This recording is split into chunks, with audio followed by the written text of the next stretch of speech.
85% ഹിന്ദു താമസിക്കുന്ന ഹിന്ദുസ്ഥാനിൽ, ഹിന്ദുവിന്റെ ജന്മഭൂമിയിൽ, ലോക മതങ്ങളുടെ മാതാവായ ഹിന്ദുവിന് ജന്മം നൽകിയ ഈ ഭൂമിയിൽ നമ്മുടെ രാഷ്ട്രീയ അവകാശങ്ങൾ സംരക്ഷിക്കാൻ, പൗരാവകാശം സംരക്ഷിക്കാൻ, സാമൂഹ്യ നീതി നേടാൻ, സാമ്പത്തിക നീതി നേടാൻ നമ്മൾ സംഘടനയ്ക്ക് കീഴിൽ അണിനിരക്കേണ്ടി വന്നിരിക്കുന്നു എന്ന ഗതികേടിൽ നിന്ന് ആരംഭിക്കുന്നു എന്റെയും നിങ്ങളുടെയും ലക്ഷ്യം.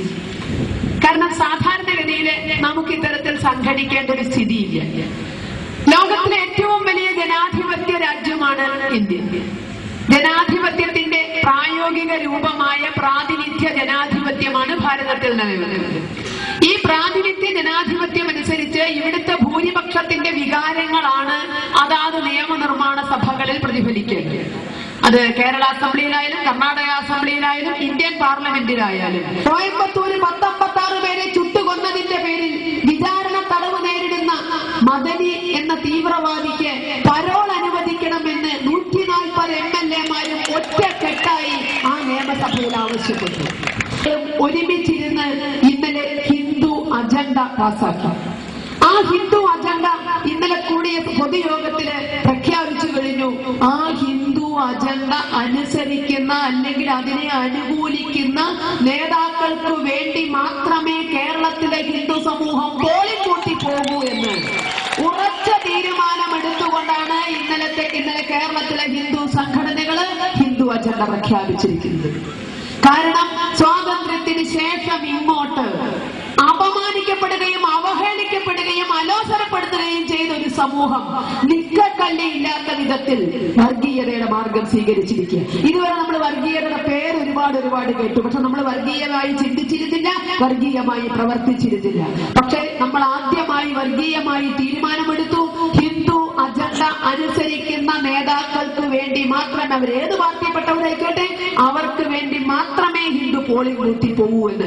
വർഷങ്ങളായിട്ട് ഹിന്ദു വഞ്ചിക്കപ്പെട്ടുകൊണ്ടിരിക്കുകയായിരുന്നു. കന്നാലി ചന്തയിലേക്ക് ലോറിയിൽ ഒന്നിച്ച് കയറ്റിക്കൊണ്ടുപോകുന്ന കന്നുകാലികളെ പോലെ പോളിംഗ് ദിവസം ഇവിടുത്തെ ഹിന്ദു മുഴുവൻ പോളിംഗ് ബൂത്തിലെത്തും. ഏതെങ്കിലും ഒരു ചിഹ്നത്തിലെ വോട്ടിംഗ് കിട്ടിയേണ്ട നിർവികാരതയോടുകൂടി സീല് പതിപ്പിച്ചുകൊണ്ട് തിരിച്ചുപോരും. ആ വോട്ട് ചെയ്യുന്നവരെ മാത്രമേ ഹിന്ദുവിനെ വേണ്ടൂ. വോട്ട് നേടിക്കഴിഞ്ഞാൽ ഇവിടുത്തെ രാഷ്ട്രീയ പ്രസ്ഥാനങ്ങൾക്ക് ഹിന്ദുവിനെ വേണ്ട.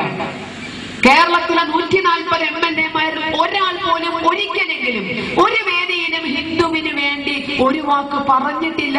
ഹിന്ദുവിന് വേണ്ടി ഒരു നിയമനിർമ്മാണം നടത്താൻ അവർ തയ്യാറായിട്ടില്ല. ഹിന്ദുവിന്റെ വികാരങ്ങൾ മാനിക്കാൻ തയ്യാറായിട്ടില്ല. ഇവിടെയാണ് ഇന്നലെ ഇത്തരത്തിലൊരു തീരുമാനം കേരളത്തിലെ ഹിന്ദു സംഘടനകൾക്ക് എടുക്കേണ്ടി വന്നത്. ഭാരതം ഹിന്ദുസ്ഥാനമാണ് എന്ന് നമുക്കറിയാം, എത്രയൊക്കെ അല്ല എന്ന് പറഞ്ഞാൽ. പക്ഷേ ഒരുമിച്ച് നിൽക്കാൻ മടിച്ച ഹിന്ദു സമൂഹം ഇതിനെ ഇസ്ലാമിക രാഷ്ട്രമാക്കി മാറ്റുവാൻ വളരെ വേഗം പരിശ്രമിച്ചുകൊണ്ടിരിക്കുകയാണ് എന്നതാണ് വാസ്തവം. ഇന്ന് നമുക്കിപ്പോ സംശയമാണ്, ജനസംഖ്യയിൽ 55% നമ്മളുണ്ടെങ്കിലും ഇന്ത്യ ഹിന്ദു രാഷ്ട്രമാണോ ഇസ്ലാമിക രാഷ്ട്രമാണോ എന്ന്. ഇതിനാണ് നമ്മൾ ആദ്യം മനസ്സിൽ ഉത്തരം കണ്ടെത്തേണ്ടത്. വെറും 12% വരുന്ന മുസ്ലിങ്ങളും 3% വരുന്ന ക്രിസ്ത്യാനികളും അവർക്ക് വേണ്ടി നാട് ഭരിക്കുന്ന ഈ കാലത്ത് 85% വരുന്ന ഹിന്ദു മനസ്സിനെങ്കിലും ഉത്തരം കാണണം. ഇത് ഹിന്ദുസ്ഥാനമാണോ, അല്ലെങ്കിൽ ആക്കണ്ടേ? ഇതിനെ ഹിന്ദുസ്ഥാനമാക്കണ്ടേ? രാമനും കൃഷ്ണനും ജന്മം നൽകിയ ഒരു സമൂഹം, രാമന്റെയും കൃഷ്ണന്റെയും ആരാധ്യമായ കഥകൾ പാടി പഠിച്ചൊരു സമൂഹം, അവരെങ്ങനെയാണോ അധർമ്മനാശനം നടത്തിയത് അതിന്റെ കഥകളിൽ നിന്ന് ആവേശം ഉൾക്കൊണ്ട ഒരു സമൂഹം, ദുർഗാദേവിയെ മുൻനിർത്തിക്കൊണ്ട് പ്രവർത്തിക്കുന്ന ഒരു സമൂഹം, സർവ കൈകളിലും ആയുധമേന്തിയ 33 കോടി ദേവഗണങ്ങളെ ആരാധിക്കുന്ന ഒരു സമൂഹം, ഇങ്ങനെ പേടിച്ചു കഴിയാൻ പറ്റും? സർവ കൈകളിലും ആയുധമേന്തിയ 33 കോടി ദേവഗണങ്ങളെ ആരാധിക്കുന്ന ഒരു സമൂഹം, ഇങ്ങനെ പേടിച്ചു കഴിയാൻ പറ്റും? സർവ കൈകളിലും ആയുധമേന്തിയ 33 കോടി ദേവഗണങ്ങളെ ആരാധിക്കുന്ന ഒരു സമൂഹം, ഇങ്ങനെ പേടിച്ചു കഴിയാൻ പറ്റും? 100 വർഷമെങ്കിലും പഴക്കമുള്ള എല്ലാ പള്ളികളും ഹിന്ദു ദാനം കൊടുത്ത പറമ്പിലാണ്. പാൽപ്പൊടിയുടെ പരസ്യം ഉണ്ടായിരുന്നു, അനിക്സ്പ്രേ എന്നൊരു പാൽപ്പൊടിയുടെ പരസ്യം. അത് ഓർമ്മിക്കാൻ ഞാൻ ഇവിടുത്തെ കപട മതേതരക്കാരോടും ന്യൂനപക്ഷക്കാരോടും പറയാ, എന്താ പരസ്യം? പൊടി പോലുമില്ല കണ്ടുപിടിപ്പാൻ. ഓർമ്മയുണ്ടോ പരസ്യം? പൊടി പോലുമില്ല കണ്ടുപിടിക്കാൻ എന്നതായിരുന്നു ആ പരസ്യം. രഹസ്യം? ആ നിലയിലേക്ക് കാര്യങ്ങൾ വരും. ശുദ്ധീകരിക്കാൻ ഹിന്ദുവിന് സാധിക്കും. നമുക്കറിയാലോ, നമ്മൾ വിശ്വരൂപം കാണിച്ചാൽ എന്തായിരിക്കും ഫലമെന്ന് നല്ല ഓർമ്മയുണ്ട് നമുക്ക്. 1992 ഡിസംബർ 6 മുലായം സിംഗിന്റെയും നരസിംഹറാവുവിന്റെയും 7 ചുറ്റി കമ്പിവേലിയും 70 കടങ്ങുകളും 700 പോലീസും 7000 പട്ടാളവും 70,000 പത്രക്കാരും കാവൽ നിന്നപ്പോ ഹിന്ദു ഒന്നിച്ചൊന്നുണർന്ന ഒരൊറ്റ ഓങ്കാരം മുഴക്കിയപ്പോ തവിടുപൊടിയായ പള്ളിയുടെ കഥ, ഇല്ലാത്ത പള്ളിയുടെ കഥ ഇന്ന് ഞങ്ങളല്ല പാടി നടക്കുന്നത്. എല്ലാ ഡിസംബറിലും കണ്ണീര് വാഴ്ത്തുന്നവർ ഓർക്കുക, ഹിന്ദു ഉണർന്നാൽ അതായിരിക്കും ഫലം. ഞങ്ങളെല്ലാം പേടിയോടെ ഓർക്കുന്ന, അല്ലെങ്കിൽ പിന്നെ ഓർക്കാൻ ഇഷ്ടപ്പെടാത്ത ഒരു ജില്ലയായ മലപ്പുറം ജില്ലയിൽ ജനിച്ച വ്യക്തിയാണ് ഞാൻ. ജന്മം കൊണ്ട് മലപ്പുറം ജില്ലയാണ്.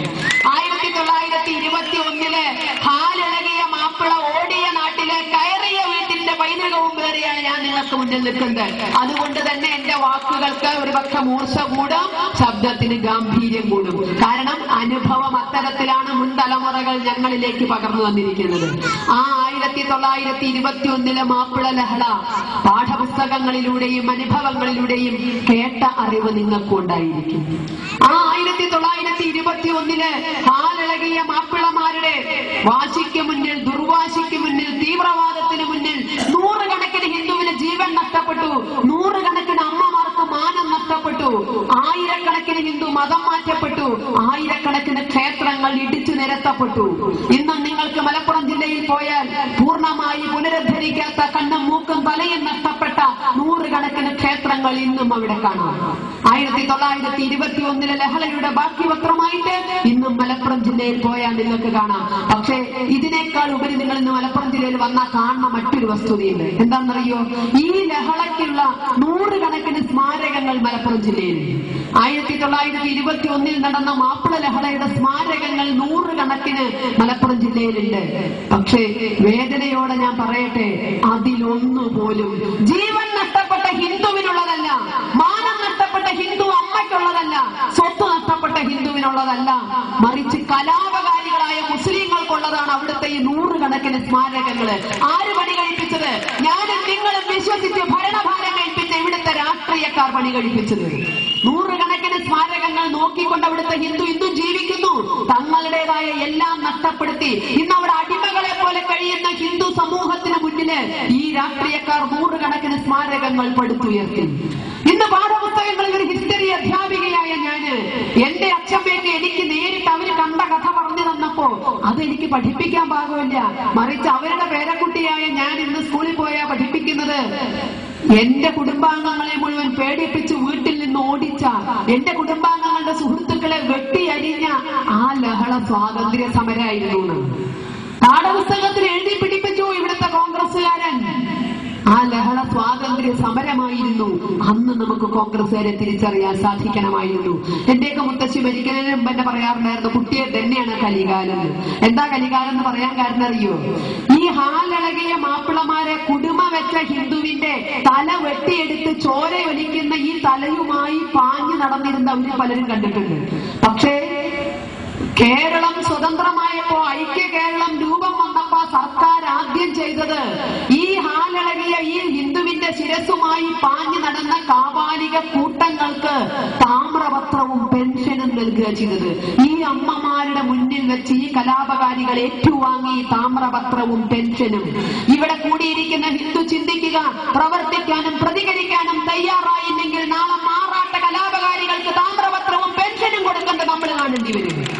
വാരണാസിയിലെ ഹിന്ദു ഭക്തന്മാരെ ചുട്ടുകൊന്നവർക്ക് പെൻഷനും താമ്രപത്രവും കൊടുക്കുന്നത് നമ്മൾ കാണ്ടിവരും. തയ്യാറുണ്ടോ നിങ്ങൾ? ഇല്ല എങ്കിൽ പ്രതികരിച്ചേ മതിയാകൂ.